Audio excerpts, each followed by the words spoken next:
उधर राज्यसभा मेंबर सतनाम सिंह संधू की कुछ कह रहे ने, इधर रुक कर दें। रखूं चेयरमैन साहब, मैं हिस्ट्री का स्टूडेंट हूं और मैं ऑपरेशन सिंदूर को और पहलगाम की घटना को हिस्ट्री के प्रिज्म से जब देखता हूं तो मुझे औरंगजेब का समय याद आता है। औरंगजेब के समय भी इसी कश्मीर की धरती पर तलवार की नोक पर बोला गया था कि या कलमा पढ़ लो या अपना सिर कलम करवा लो।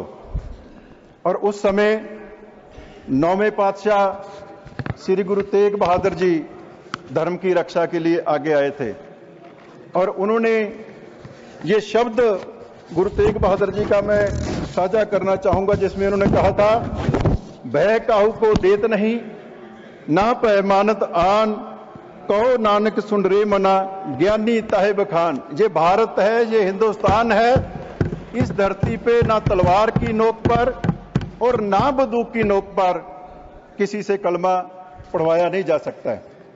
और इस बात को लेकर श्री गुरु तेग बहादुर जी को हिरासत में लेकर दिल्ली में आया गया और दिल्ली में लाकर गुरु साहब को लालच दिए गए, गुरु साहब को डराने की कोशिश की गई, गुरु साहब को धमकाने की कोशिश की गई और गुरु साहब को तोड़ने के लिए कि कलमा पढ़ ले।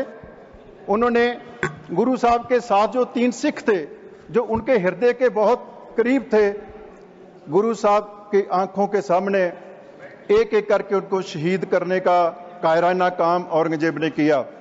सबसे पहले भाई मणिदास जी को गुरु तेग बहादुर जी के सामने शहीद करने के लिए लाया गया।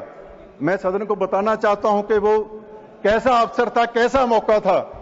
गुरु साहब के सामने भाई मणिदास जी को एक तीखे आरे के नीचे कटवाने के लिए बोला गया, या तो कलमा पढ़ लो या आपको आरे से चीर दिया जाएगा।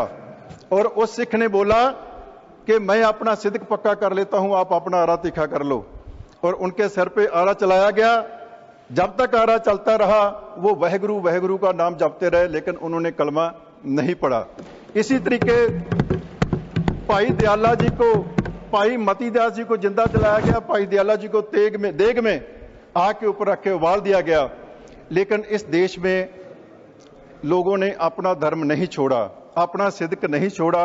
ये हमारा इतिहास है और मेरा नजरिया यही है कि इस पहलगाम हमले में भी हमारे देश को तोड़ने के लिए, हमारे देश को जो प्रगति हो रही है, हमारे देश की जो तरक्की हो रही है और खास करके कश्मीर में जो 370 हटने के बाद एक प्रगति की लहर चली है, उससे जो ताकतें खफा हैं, उससे जो ताकतें दुखी हैं, उन्होंने हमारे देश की कम्युनल हार्मनी को डिस्टर्ब करने के लिए, हमारे देश को डिस्टेबलाइज करने के लिए इस घटना को अंजाम दिया। धन्यवाद। लेकिन मैं बोलना चाहता हूं जी, और आपका समय समाप्त हो, मुझे 2 मिनट हो चुका है। है। मैं अपनी बात समाप्त हो चुका है। आपका समय समाप्त हो चुका है। बहुत बहुत धन्यवाद।